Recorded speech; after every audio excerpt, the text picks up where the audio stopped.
Well, everyone, it's Brother Don, the Country Homestead Preacher, and Jennifer here. Thought we'd do a spring tour of the garden and walk around a little bit and show you what we got planted. We've been working all day, so I want to invite you to come and join us. And I'm going to show you our baby rabbits Jennifer has been nursing. Let's just take a peek in there at them. See if you can see them. Oh yeah, they're getting bigger. We did lose a few, but as you can see, they're growing pretty good, and they of course are not as plump as if they were on mother's milk, but we are feeding them cat's milk with heavy cream. So we feed them 3 times a day, and we're really hoping we can bring them along. Their mother, for those of you that don't know, died while giving birth, so that's part of our meat plan here on the homestead. So we're hoping they come on through. Alright, so if I walk out here, you know, as we've told you before, we're trying to take advantage of every spot that we can, and we had a friend of ours from church give us some mineral buckets from cows. They run cows, and they give us about 5 or 6 buckets, so we've tried to take advantage of every space, and Jennifer has created little mini hoop tunnels, I guess, here over each one of these buckets, and you can see there. And you can see in this one we got a pretty good variety of different things, and looks like we might have had a few bugs. We got some lettuce in there, and got some you can see we got some dill, and we got some nasturtium and some lettuce, and I'm probably not saying that just right. And then we move down to the next one, and so what do we have in this one, Annabeth? We got lettuce, and then feverfew, and then we got this thing called Mizuna. You can see we just took some leftover fencing and just made a little tunnel, and then we put this fabric that we got it from Grower Solution, and we had some left over, and it's just we use it for some sort of low tunnels.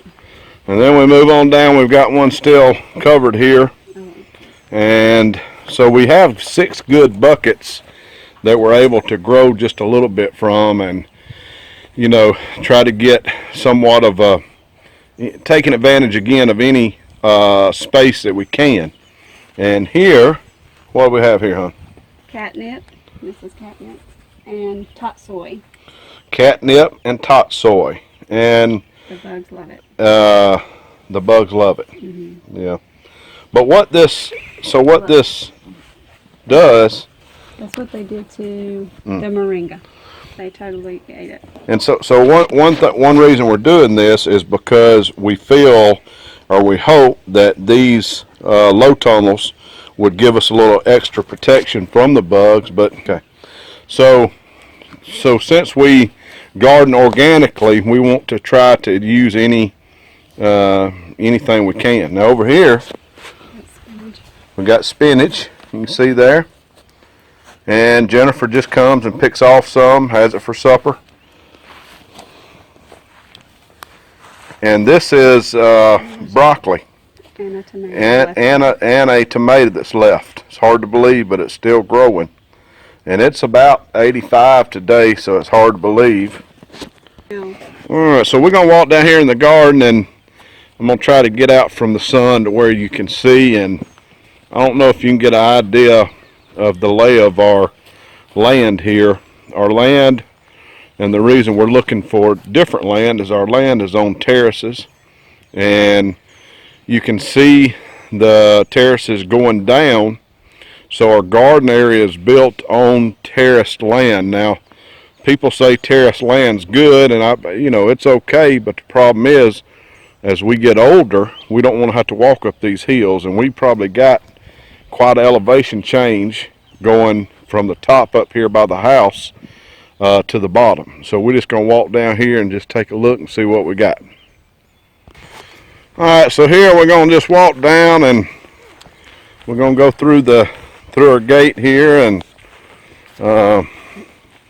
we work real hard trying to get our garden area right, and especially not knowing, learning as we go. The first thing we come up on is our thornless blackberry bush, and last year it absolutely did not do anything, but you can see this year it has some pretty good fruit on it already. They're not quite right. You can see there, got some clusters down there, and plenty of blooms. Now this looks a little gross, but this is rabbit poop tea right here. This is the key success to it, one of the key successes to our garden, because this is our main source of fertilizer that we use, and we get it from our,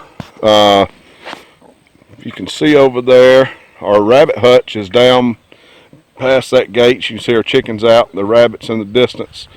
And our composting pile is directly under some of the rabbit cages, so we use a combination of the regular compost and the rabbit poop tea. It's good stuff. I know it sounds gross, but it's good stuff. So we go into our garden, and you can see here, this is one of our flat areas. We've got 3 or 4 rows set up, and you'll notice that we are using the Grower Solution ground cover. We heard about that from Living Traditions a couple of years ago and started using it because of the weeds. Down here in the south, weeds are just horrible, and we can tell you that they definitely, this ground cover cuts down on the amount of time it takes to pull weeds. So what I'm going to do, I think I'll have Annabeth come and explain to us what we have, and Jennifer, you can come, and I'll be the camera person and let Annabeth and explain what we have here. So go right ahead, Annabeth. This is our green beans. Yeah. And the voles they also love them. What's a vole? A vole is this little thing that's so fast, and they make like little tunnels. Yeah. There's like a hole like right there, and they make like big mounds in the dirt, like kind of like a mole. Yeah. And we've got them all over the place here this year. They seem to be extra bad this year. I'll show you some spaces here in a moment where they really, we didn't have that big a problem with them, but last year, but this year they really notched it up some. So here's another row of green beans, and they're supposed to go up the trellis. Yep, we put this trellis up not too long ago. These will continue to grow. And this is our chives. They smell really good. And they smell like onions. And then here's some oregano that we planted last year or 2 years ago. And now it's coming back this year, and it came back last year too. We moved it. We dug it up. We did. Yeah, we dug it up and moved it from a different location. And this is all green beans through here. We love our green beans. We kind of experimented a little bit last year. We did some noodle beans and so forth. We're not doing those this year. We're doing the regular. We just didn't, quite frankly, they were fun to pick, but we just didn't care for the taste of them a whole lot. So we've gone with regular green beans. All right, continue on. And here is our moringa, or Mama's moringa. And then here is our cucumbers. Now, don't transplant good. Yeah. Yeah, the cucumbers, we have a time with those, and you can see here. Now the thing with the thing with the moringa, Jennifer takes, she's got a little bit of arthritis, and she's only 21, excuse me. I like to give her age away, 21 years old, but even at 21 years, she has a little trouble with some arthritis. So she takes moringa every day. So what we have to do, we have to buy it in the big box store, and she puts it in capsule form. So we are trying to grow her own so that she doesn't have to do that. So what is this here, Annabeth? Isn't this a flower? This is a lantana. And then this. So this lantana attracts butterflies to pollinate. Does a real good job, especially when it blooms. This is our trellis that we've got built, and before long it will be covered all the way. We'll have some pictures there when that takes place with green beans, and we picked them heavy last year. Now we didn't plant any gherkins this year. Last year we had some gherkins. I don't think we went back with any gherkins. Really, as far as the effort, it wasn't. Yeah, it was something fun to do. Now this is our blueberry patch over here. Why are we growing pie plates? And yeah, why are we growing pie plates? This is to keep the birds away. We've tried netting, we've tried all sorts of things, but the problem is there's so much wind up here on the hill that it just blows our netting away. So we are trying to pie plates, and I can tell you this, that we are, if they all start to produce and get ripened up, we will have tripled our harvest this year because they are doing very well. They're only a couple of years old, these trees. I think they're 3 years old. Some are 3, some are 2, but we are really excited about getting a harvest of blueberries for sure. We got a couple of sunflowers planted over here. And we planted some sunflowers last year, beautiful to look at. And remember, as I said, all this we do is organic with no pesticides, no anything unnatural. We try to do a natural garden. It's tough. Now this is Country Homestead Preacher's pride and joy here, is this grapevine. And I was so proud of this thing last year because it did have a few grapes. Now you can see, I don't know, let me get a close up there. You can see there, it is absolutely loaded. Yeah, there's a close up. Now these are not Concord grapes, and they're not seedless grapes, but hopefully we'll be able to plant when we get our new land. If we ever do find it, we'll be able to plant some seedless grapes or some Concord grapes. But we're really hoping to be able to get a harvest from these so we can have some jelly this year. And so that's this side of the garden. Now we do have a few tomatoes planted on this side. We've got our zucchini here. You can see our zucchini planted. And this is Olivia's cucumber right here. Oh, don't look at the weeds. It's coming up. We do have some weeds now. We got to pull some weeds, but we had. And you can see here that these are some of the tomatoes. These were just extras that we had, and we needed a place for them to go. So we planted them on this side. And again, we are trying to take advantage of every single spot on our property. And you can see from this angle, you see the terrace down. And we'll walk all through there here in a few moments. Walking to the other side of the garden, and this was our garden area here. This was the entirety of our garden area. Then second year, we expanded triple fold to incorporate a lot larger space, and we put off all this fencing and daylight to dark just about every day. We worked very hard last summer. All right, so on this side, we have our tomatoes. We've got 2 rows of tomatoes. Last year we had 3 rows. This year we eliminated 1 row to try to have a little more spacing in between the rows. And what I was doing before I started this video, Jennifer and I was coming in and pulling these clips out. You can see the clips there, so that we can fertilize these tomatoes. And the plan is to lift up part of the fabric on the seam here and fertilize up underneath, but not right on the plant. So we have 2 rows of tomatoes here, and if we go on the middle, we have still got some Brussels sprouts, and you'll see some kale on the end down there, and they're still growing. Now we have got a freezer full of kale, but we still pick off, we feed the rabbits and still use it ourselves, and we're going to grow it as long as it'll grow.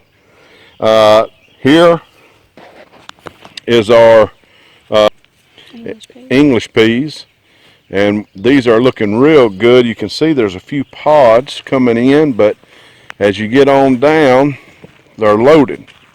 And we really love these. They're like candy. Hand me a pod there. We're going to zoom in and see if we can, hand me a pod and see if we got any in. I just picked yesterday. So Jennifer just picked yesterday, but you can see how full these are. And they're really full. And what our goal is one day, and the whole reason we're trying to get flatter land, because we want to quadruple the size of our garden, because we would like to be at 85% off grocery store. Now you can see how tall these are in comparison with these. There's two different kinds. And they're two different kinds. These are... What are these? Laxton's Progress. Laxton's Progress. And what's those? Alaska Snow Peas. Alaska Snow Peas. And you can see we've got multiple varieties of tomatoes. Last year we had tons of tomatoes of all different sorts. And we're trying to get our conditions right, depending on trying to figure out what the best tomato is for our area. We are in zone 8, and it's hot, humid, and insects are horrible. This is our onion bed, and it's not doing as well as we like. We had to replant some, so we are looking for a good harvest from them. Now in the middle, what's it? That's some spinach. We got a little spinach we put out in the middle just to kind of fill a space, because again we want to fill up everything we have. Over here, you can come across this way. We got some bitter melon right here for our other trellis. We've got some watermelons. We've got some regular cantaloupes, all mixed in.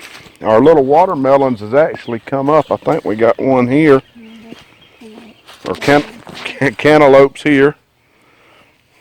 Just came up. Just have came up. Then our watermelons over here.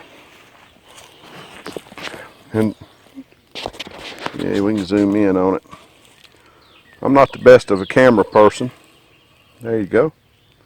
And you'll notice our garlic bed over there looking great. And asparagus. And a little asparagus. Now, you will notice these holes that we have in our fabric. Let me show you. Here's a right there. Look at there. That's just golden. That's like candy right there. That's good. But you'll notice these holes that we have in our fabric. And if you do use this fabric, I would recommend you burning holes in it, or this next time we're going to be using a smaller torch, because I've got a pretty large weed torch, which is a little bulky to use, but I'm going to try something different. You'll notice I passed by our apple tree. We got an apple tree right here in the middle. We've actually got 3 trees in our garden here. 2 of them are doing okay, but one of them's not doing so good. But we have noticed that we have a couple of apples on, and we are excited about that. We really want to get some apples going for our own fruit. So we'll walk down. Of course, this apple tree I don't think it's going to make it. And we come. Yeah, it does have a sprout, doesn't it? May have a little life in it. That's a Honeycrisp apple. And part of gardening is just trying to figure out what works in your climate. And it's a little disappointing for our white potatoes, regular potatoes. We planted this entire bed, but only half of them come up. Now we believe part of voles. And so a vole is this little devilish little creature that's similar to a mole, that makes, it's more similar to a mouse. It makes these little Let me see if I can find a little mound here to show you. I don't know if y'all have these in your part of the country, but these are, they make little tunnels in the grass, just below the surface. There's a tunnel right there. They make holes, and you have to put traps in. There's a little path there, and I believe that that's what's killed a portion of our potatoes. But we are, we'll praise the Lord if we get any.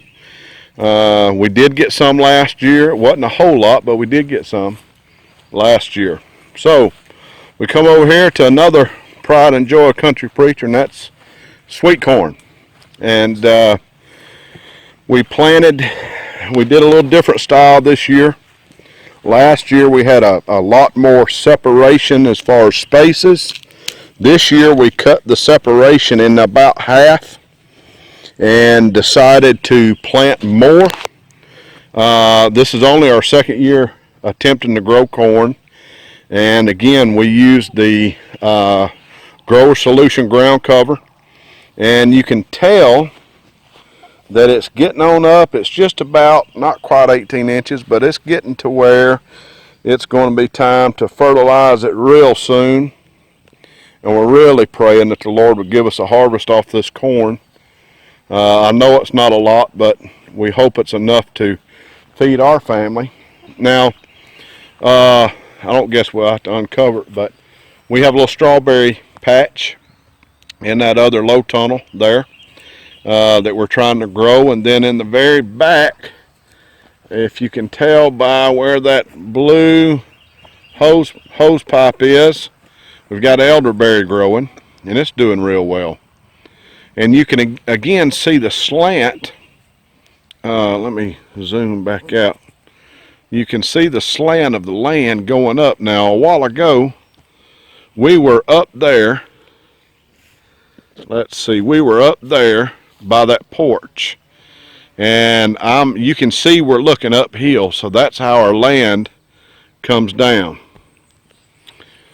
And then on this back side, we've just put some more fencing up today for our chickens. And I'm not going to walk around the whole thing, but we have our chicken coop there. These are our babies. And we wanted to have them a more free-range area, so we took some inexpensive chicken netting fencing and put in just today to give them a little bigger area. Then behind in the background is our rabbit hutches. We've got some that we'll be harvesting here in a couple of weeks. Trying to get a little more meat for the freezer. And this is one of our pet chickens here. Good egg layer. And what's her name, Annabeth? Fluff. Fluff. This is Fluff. She's a sweetie. She's really a good chicken. She'll let you pick her up, and we love our chickens.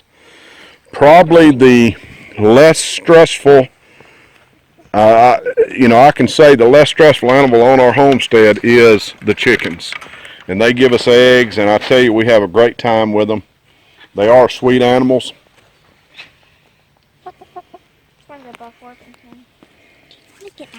Hopefully one day we'll be able to maybe have some eggs and put them in get some roosters and maybe put them in an incubator so that we don't have to buy any more. So that's basically a spring garden. Everything's starting to come up, and we are excited about it. Just wanted to take a little while and give you a tour. I'm not the best camera person, but I want you to know that everything that we have grown here, we have done so because we've learned from others.